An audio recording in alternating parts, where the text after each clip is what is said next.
허물 많은 우리를 죄 가운데 살려주시고 주 가운데 살게 하시니 감사합니다. 허물 많은 우리를 죄 가운데서 살려주시고 주 앞에서 살아가게 하시니 다시 한번 감사드립니다. 우리가 무엇인가를 잘하는 게 있어서 복 받는 게 아니라 사실은 우리가 하나님 앞에 부끄러운 것이 참 많으나 그러나 우리의 솔직함이 하나님께 드러날 때 하나님이 우리의 피로를 채우시며 위로하시고 회복시켜 가시는 줄 믿사오니 하나님 앞에 솔직하게 하여 주시옵소서. 하나님 앞에 솔직하게 하여 주시옵소서. 그리고 지금 이 순간 내가 할 수 있는 최선을 다하게 하여 주시고 그래서 하나님이 주시는 그 은혜를 덧입게 하여 주시옵소서. 여러 가지 사정으로 기도하기 원하는 이들이 각자의 삶 속에서 기도의 깊이를 들어가지 못한다면 함께 모여 기도하게 하여 주시옵소서. 오늘은 금요기도회로 모이려고 합니다. 저녁 9시에 모여 정말로 오랜만에 마음껏 기도하고자 할진데 하늘의 문을 열어주시고 모이는 자들의 마음이 하나 되게 하여 주시고 모쪼록 간절히 구하는 주님께 구하는 자들의 기도의 소리에 응답하여 주시옵소서. 감사합니다. 고마우신 예수님 이름으로 기도드렸습니다. 아멘. 아멘. 오늘은 창세기 21장 8절에서 14절 보겠습니다.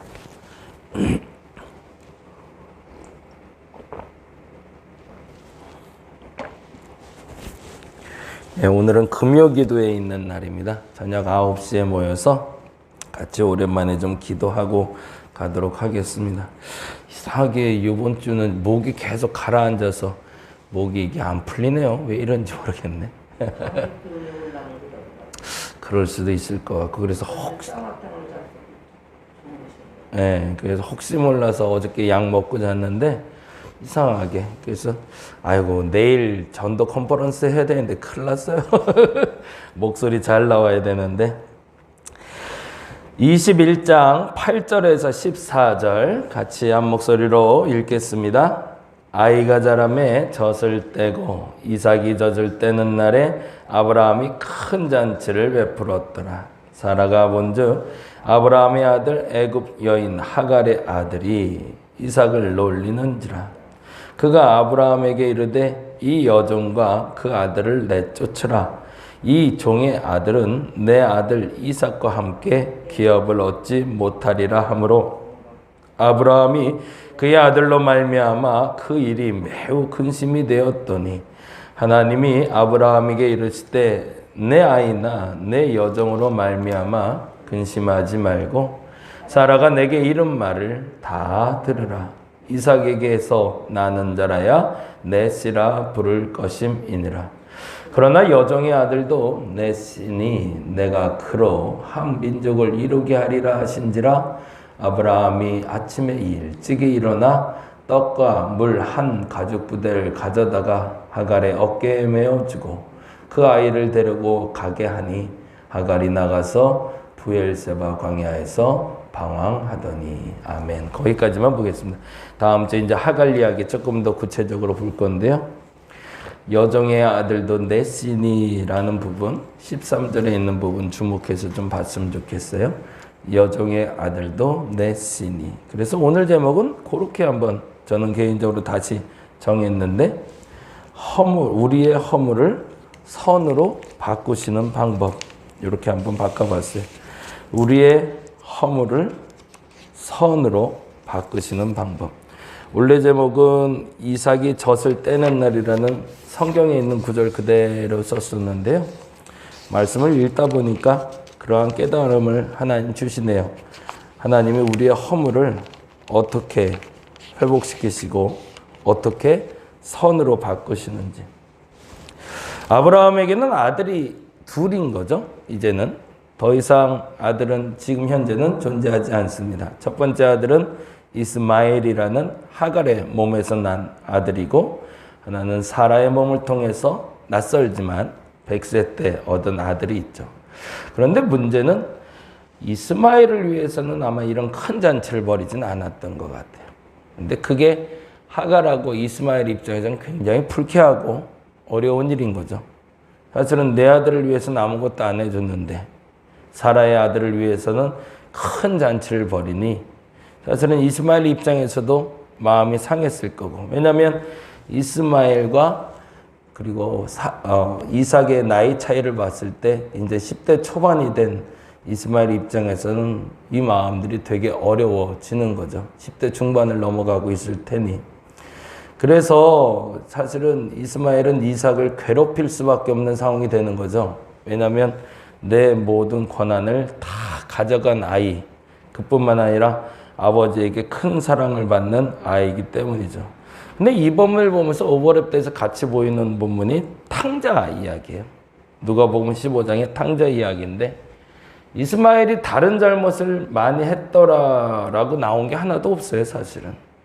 이삭이 낳기 전까지 이스마엘이 아브라함의 속을 썩였더라라던가, 아니면 사라의 마음을 아프게 했던가, 아니면 뭔가의 큰 실수의 잘못이 드러나는 건 하나도 없는데, 근데 어느 날 보니 그 잘못 안 한 이스마엘이 아니라 두 번째 낳은 이삭을 통해서 기뻐하는 아버지, 그리고 사라를 봤을 때 탕자가 돌아와 잔치를 벌이는 모습을 본 큰아들의 모습과 비슷했겠죠.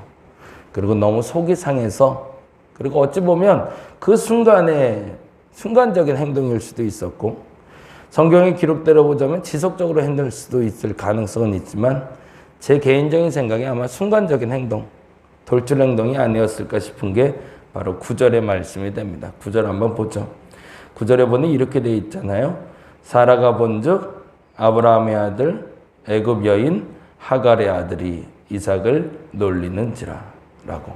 그래서 이삭이 놀리는지라 라는 단어를 통해서 이게 예전엔 희롱한다, 성적인 착취라고까지 극단적으로 얘기도 했는데, 아마도 이삭에 대한 미움이 이스마엘에겐 이러한 행동을 하게 만들지 않았는가 싶습니다. 그런데 굉장히 중요한 건요, 이스마엘이 이삭을 놀렸다라고 쓸 수도 있었는데 성경에는 이렇게 기록되고 있어요. 아주 정확하게 9절을 다시 한번 읽어보죠.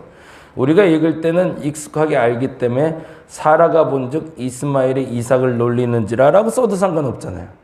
그렇죠? 그런데 뭐라고 써있죠? 9절에 보니까 사라가 본즉 아브라함의 아들이라고 되어 있어요. 그리고 또 하나 애굽 여인 하갈의 아들이라고 되어 있어요. 이게 좀 독특하죠? 그냥 이스마엘이라 지칭할 수 있는 아이를 왜 아브라함의 아들, 그리고 애굽 여인 하갈의 아들이라고 지칭했을까라는 거죠. 성경에 이름이 나오고 그 지칭하는 명사가 나올 땐 한 번 더 좀 주목해 볼 필요가 있습니다. 왜냐하면 거기에는 무언가 숨겨진 하고픈 말이 담겨 있기 때문이죠. 단지 이스마엘이 아니라, 단지 이삭을 괴롭힌 한 아이가 아니라 그 아이는 하갈의 아들이기도 하지만 아브라함의 아들이다라고 성경은 이야기하고 싶었던 거죠. 왜요? 나중에 하고픈 얘기가 있다라는 거죠. 그리고 나서 이 장면을 본 사라가 다음과 같이 이야기합니다. 10절에 보니 이렇게 되네요. 같이 한번 읽어볼까요? 그가 아브라함에게 이르되 이 여인과 그 아들을 내쫓으라. 이 종의 아들은 내 아들 이삭과 함께 기업을 얻지 못하리라. 또 한 번에 이스마엘에 대한 명칭이 나오네요. 뭐라고 나오죠? 9절에는 아브라함의 아들이요 애굽 여인 하갈의 아들이라고 하는데 10절에는 뭐라고 지칭되어 있죠? 이스마엘에 대해서 이 종의 아들이라고 되어 있고요. 내 아들 이삭이라고 되어 있죠. 그러면 이스마엘의 정체성이 세 가지로 나뉘는 거죠. 이스마엘은 첫째는 아브라함의 아들이고, 둘째는 하갈의 아들이고, 그리고 종의 아들이라는 거죠. 그게 이스마엘의 정체성이죠. 하갈 이야기를 이전에 할 때 한번 말씀드린 적이 있었는데, 하갈이 내쫓김을 당했다가 다시 돌아오는 장면을 보았을 때 그때도 동일하게 말씀드렸습니다. 사라의 종 하갈아 라고 부르고 계세요, 하나님이. 그 말은 뭐죠? 하갈의 정체성은 아무리 자신이 바꾸려고 해도 아브라함의 본처가 될 수 없는 위치였고, 그래서 그 위치를 인정하고 살아간다면 그에게 복이 될 것이지만 그 위치를 넘나들어서 자신의 위치에 범하게 되면, 죄를 범하게 되면 결국에 하갈은 그 대가를 치를 수밖에 없었던 것처럼 하갈의 아들 이스마엘도 자신의 위치는 아직도 종의 아들이라는 것을 인식하지 못해서 나타난 현상이었다고 성경은 말하고 있는 겁니다.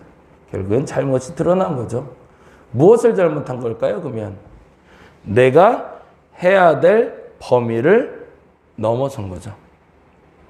하나님 보시기 죄라 말할 때는 죄는 하마르티아라고 그래서 관역을 비껴가는 것, 정확하게 목표치를 맞추지 못하는 걸 죄라고 얘기합니다. 달리 말하자면 범주를 정해놓으시고 그 범주 안에서 생활하게 하시면서 그 안에 있는 걸 안전하다고도 말하시지만 그 안에 있는 걸 복이라고 얘기하시는데, 그것을 빗나가거나 벗어나거나 넘치게 욕심을 부리는 걸 우리는 죄라고 부르죠. 그래서 아담과 하와가 선악과를 따먹은 게 죄가 됐던 이유는 하나님이 만들어 놓은 범주를 넘어섰기 때문이었고, 이스마엘에게 이것이 죄가 된 이유는 이스마엘이 자신이 누릴 수 있는 것만 누릴 수 있었는데 그것을 넘쳐서 욕심을 부렸기 때문이죠. 근데 그 다음이 참 중요해요. 11절에 보니 이렇게 나오죠. 11절 말씀 읽어봅니다. 아브라함이 그의 아들로 말미암아 이 일이 매우 뭐라고 되어 있어요?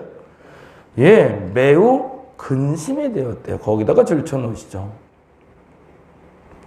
그리고 또 다시 이스마엘을 지칭하는 다른 단어가 나옵니다. 그게 11절 시작이죠. 뭐라고 되어 있어요?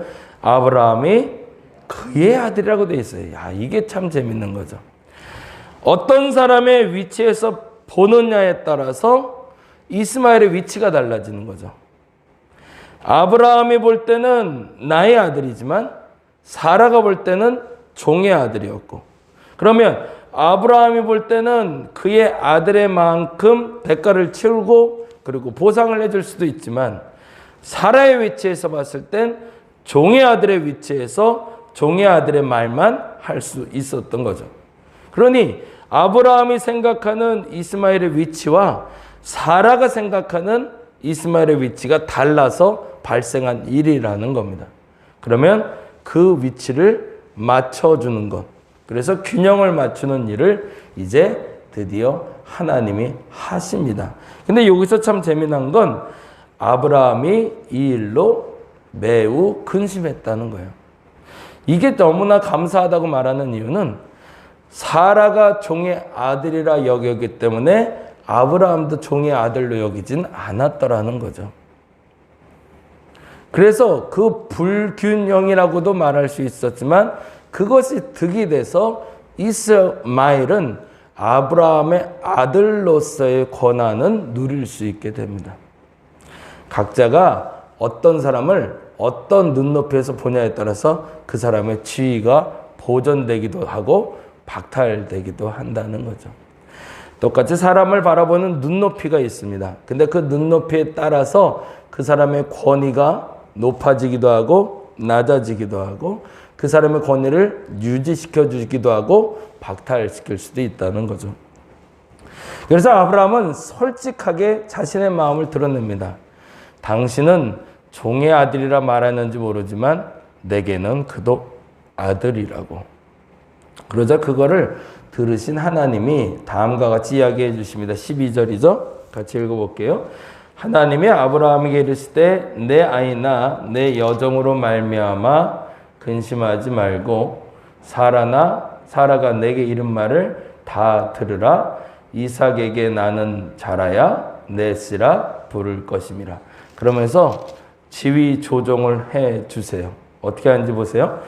하나님이 아브라함에게 이르시되 뭐라고 되어 있어요? 내 아이라고 되어 있어요. 이스마엘에 대해서는 하나님이 보시기엔 어떤 거라는 거예요? 아브라함의 아들이 맞다는 거죠. 그런데 그의 엄마는 내 여종이다라고 정리해 줍니다. 야, 이 부분이 참 재밌죠? 그러니까 이제는 이렇게 정리가 되는 거죠. 사라가 볼 땐 여종의 아들이기 때문에 아들도 종이야 라고 생각한 거죠. 근데 아브라함의 입장에선 종의 몸에서 태어났지만 그 아이는 내 아이이기 때문에 그 아들도 내 아들이야 라고 얘기했다는 거죠. 근데 이거를 하나님도 역시 구분해서 얘기해 주고 계시는 거죠. 여종 하갈은 종이지만 그 종의 몸에서 난 아들은 아브라함의 아들이라고 얘기해 주시는 겁니다. 이게 굉장히 놀라운 거죠. 그러면서 선택하라는 겁니다. 종의 아들로 여길 것이냐, 너의 아들로 여길 것이냐, 그 선택에 따라서 결과가 달라질 거라는 겁니다. 그리고 아브라함의 실수로 허물로 말미암아 나온 이 일에 대해서 네가 생각하는 그 결정에 따라 그에게 복이 되고 선이 될 수도 있고 악이 될 수 있다고 얘기해 주는 게 오늘 본문의 장면입니다. 그래서 이 부분은 다시 한번 잘 정리하시면 좋을 것 같아요. 하나님이 보는 관점과 아브라함이 보는 관점과 사라가 보는 관점이 다른데, 사라는 여종의 아들이기 때문에 그 아이도 종이다. 하갈이 보기에는, 이건 하갈은 잘못 판단하고 있는 거죠. 나는 종이지만 내 아들은 아브라함의 아들이라고 말한 게 아니라 자기도 본처가 될 수 있다고 착각한 게 문제. 그러나 아브라함은 이 아이는 비록 종의 몸에서 나왔지만 내 아들이다 라고 얘기하고 있는 거죠. 그리고 결론을 자신의 아들이라 말하신 하나님의 말씀에 아멘하게 됩니다. 그래서 이렇게 얘기하고 있죠. 13절에 보니까 이렇게 정리해 주시죠. 13절 읽어볼까요? 그러나 여종의 아들도 내 씨니, 거기다가 줄쳐놓고 별을 해놓을게요. 아까 이 부분이 굉장히 중요하다고 그랬잖아요. 여종의 아들이지만 너의 아들이다 라고 얘기하시는 거죠.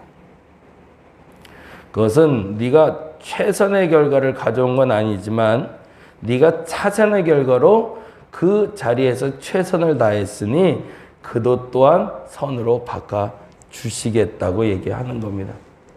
그래서 그 여종의 아들도 내 씨라는 말은 여종 하갈과 이스마엘을 분리하는 장면이죠. 엄마는 종이었지만 그러나 그 아이는 종이 아니다라고 선포해 주시는 장면입니다. 그래서 그 아이는 더 이상 종으로 살아가는 것이 아니라 하나의 인간으로, 하나의 개체로서, 심지어는 한 민족의 대표로 살아가게 될 것이라고 얘기하는 거죠. 죄는 연결되어서 아들에게 전승되지 않습니다. 신분도 전승되는 게 아닙니다. 엄마 아빠가 가난했다고 아이들도 끊임없이 가난하게 만드는 게 사회라면 잘못된 사회인 거죠. 비록 부모 세대가 가난했다 할지라도 아이들의 최선을 본다면 가난한 집안의 아이이기 때문에 너도 가난해야 돼 라고 말하는 것이 아니라 그 아이의 가능성을 봐주는 게 맞는 거고, 예전으로 얘기하자면 몸종의 아이라 할지라도 몸종의 아이가 뛰어나고 그 역할을 감당할 만하다면 그에게 자유를 주는 게 맞다. 한국 기독교가 들어와서 제일 먼저 한 게 그거였던 거죠. 종에게 자유를 줬고 여자에게 자유를 준 것. 그것이 그리스도인의 가르침, 그리고 하나님의 가르침입니다. 그래서 아주 중요한 일을 하는데 여기까지만 다루고 마무리할게요. 죄송해요. 오늘은 조금 길게 하네. 14절만 읽고 마무리할게요. 14절. 아브라함이 아침에 일찍 일어나 떡과 물 한 가죽 부대를 가져다가라고 돼 있어요. 이 얘기 이제 다음 주에 더 할게요. 하갈에게 그래서 재산을 나눠주진 않습니다. 떡과 물 한 가죽 부대만 줘요. 왜 그랬을까요? 내가 주는 재물을 의지하지 말고 이제부터 누구를 의지하라는 거죠? 하나님 의지하고 살라는 거죠. 그러면 너를 도우시리라. 기도하겠습니다. 여종의 아들이라 부르지 아니하고 아브라함의 아들이라 부르신 이유를 알게 하여 주옵소서. 우리의 허물도 선으로 바꾸시는 하나님은 우리가 인정하는 순간에 그 허물도 선으로 바꿔주신 줄 믿사오니 하갈이 종이었다고 이스마엘도 종이 아니라 하갈은 종이었지만 이스마엘은 아브라함의 아들이라 부르신 이유를 분명히 알게 하여 주시옵소서. 감사합니다. 고마우신 예수님 이름으로 기도드렸습니다. 다 같이 기도하고 돌아가겠습니다.